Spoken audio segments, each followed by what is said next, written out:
Injection लगाने लगता है। तभी लिंडसे अपने दांतों की मदद से रस्सियों को खोल देती है और वहाँ से भागने लगती है। उसके हाथों पे नीडल्स लगी हुई थी, जिसकी वजह से उसकी खाल खींच रही थी और काफी खून बह रहा था। वो एक रूम में चली जाती है और उसका डोर बंद कर देती है, लेकिन डॉक्टर उस रूम की विंडो को तोड़ देता है और अंदर आ जाता है और लिंडसे वहाँ से भी भाग जाती है, लेकिन वो एक पूल में गिर जाती है। प्रोफेसर वहाँ पर भी अपने गन लेकर आ जाता है और पूरे पूल को कवर कर देता है, लेकिन फौरन लाइट चली जाती है और इसका फायदा उठाकर लिंडसे वहाँ से भागने लगती है। वो भागकर प्रोफेसर के लैब में आती है, जैनी को खोलती है, क्योंकि जैनी उस बेहोशी के इंजेक्शन की वजह से बेहोश होती है। वो जैनी को घसीट कर बाहर लेकर आती है, लेकिन फौरन पीछे से प्रोफेसर आ जाता है और वो लिंडसे को भी वही इंजेक्शन लगा देता है, जिससे वो भी बेहोश हो जाती है। फिर वो दोबारा उन दोनों को उठाकर लैब में ले आता है। फिर वो उनका ऑपरेट शुरू कर देता है। सबसे पहले वो सब्जेक्ट्स के लिगामेंट्स को निकालता है, फिर उनके दांतों को, फिर वो मार्कर से उन सबकी बॉडीज पर निशान लगाता है। फिर वो उनकी हिप और उनके चेहरे की खाल को निकाल देता है और अंदर से मांस को भी निकाल देता है, और वो काफी लंबा ऑपरेशन करता है। फिर कुछ दिनों बाद दिखाया जाता है प्रोफेसर ड्रिंक कर रहा होता है और उसके सामने उसी का बनाया हुआ ह्यूमन सेंटीपीड जमीन पर पड़ा होता है। उन तीनों के जख्म अभी ठीक से सही नहीं हुए होते और वो जबरदस्ती उन्हें खड़ा करने की कोशिश करता है। वो इस तरीके से जुड़े होते हैं। सबसे आगे वो जापानीज आदमी होता है, बीच में लिंडसे और सबसे आखिर में जैनी जो कि आखिर में थी और वो सेंटीपीड की टेल बन गई थी। वो लोग काफी तकलीफ महसूस कर रहे होते हैं, लेकिन प्रोफेसर उनको खड़ा करके उनकी पिक्चर बना रहा होता है। फिर वो उन तीनों को मिरर में दिखाता है और वो तीनों अपनी ये हालत देखकर मुसलसल रो रहे थे। वो उन्हें पिंजरे में रखता है और जानवरों जैसा सलूक करता है और काफी दिन तक ऐसा चलता रहा। और वो जापानीज को खाना ऐसे ही डालता है जैसे कुत्ते को देते हैं, और वो उसके जबड़ों को फिर से तोड़ देता है। फिर हमें दिखाया जाता है कि प्रोफेसर उनके साथ बहुत बुरा सलूक कर रहा होता है और उनको लेकर बाहर खड़ा होता है। जापानीज आदमी को वॉशरूम जाने की जरूरत महसूस होती है और उसका सारा ह्यूमन वेस्ट लिंडसे के मुंह में चला जाता है और मजबूरन लिंडसे को उसे निगलना पड़ा। और देखने और सोचने में ये काफी गंदी बात नजर आती है। फिर एक दिन प्रोफेसर उनका चेकअप करता है, जिससे उसे पता चलता है कि जापानीज आदमी तो सही है, लेकिन लिंडसे को कॉन्स्टिपेशन हो गया है, क्योंकि लिंडसे उस आदमी का वेस्ट मटेरियल डाइजेस्ट नहीं कर रही थी। और साथ में जैनी, जिस तक कोई भी रिसोर्सेज ऑफ पावर नहीं पहुंच रही थी,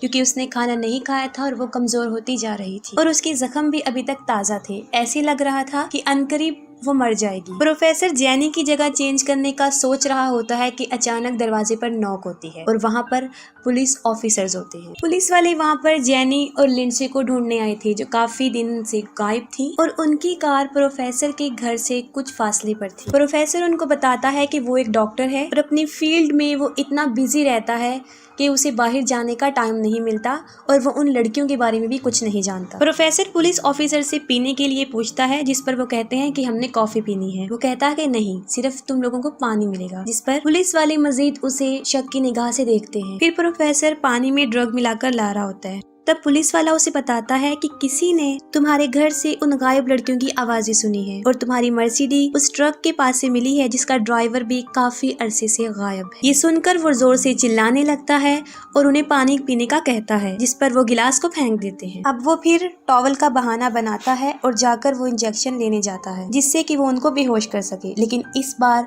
वो उन पुलिस वालों के सामने एक्सपोज हो जाता है और अपनी सफाई में वो कहता है कि आप लोग किसी को भी बगैर किसी वजह के परेशान नहीं कर सकते और बगैर किसी वारंट के तुम मेरे ऊपर इल्जाम नहीं लगा सकते, जिस पर वो लोग अपना वारंट लेने चले जाते हैं। फिर प्रोफेसर अपने लैब में आता है और उसे उसका ह्यूमन सेंटीपाइड वहाँ पर दिखाई नहीं देता, क्योंकि वो तीनों छुप जाते हैं और एक सर्जिकल नाइफ को उसके पेट में मार देते हैं, जिससे वो नीचे गिर जाता है। और जापानीज आदमी प्रोफेसर के गले पर काटता है और उसका मांस उसके मुंह में आ जाता है। फिर वो तीनों ऊपर जाने की कोशिश करते हैं, क्योंकि वो ऑपरेटेड थी, कमजोरी थी, जिसकी वजह से वो ऊपर नहीं जा सकते। उनकी स्टिचिंग वाले एरिया से ब्लीडिंग बहुत ज्यादा हो रही होती है। वो सीढ़ियों पर ऊपर चढ़ ही जाते हैं कि प्रोफेसर उनके पीछे आ जाता है और सीढ़ियों पर उनका गिरा हुआ खून चाटना शुरू हो जाता है। फिर वो जापानीज शीशा तोड़ देता है और वो डॉक्टर वहाँ पर भी पहुँच जाता है। वो जापानीज टूटे हुए कांच से अपना गला काट देता है और मौके पर ही उसकी मौत हो जाती है। इतने में वो पुलिस ऑफिसर्स भी वहाँ पर पहुँच जाते हैं, लेकिन उन्हें कोई नजर नहीं आता। फिर वो उसकी लैब में जाते हैं, वहाँ पर भी कोई मौजूद नहीं होता और उनमें से उस पुलिस ऑफिसर को उस मेडिसिन का नशा होना शुरू होता है, वो ड्रग जो उसने उसे पानी में मिलाकर दिया था। और दूसरे ऑफिसर को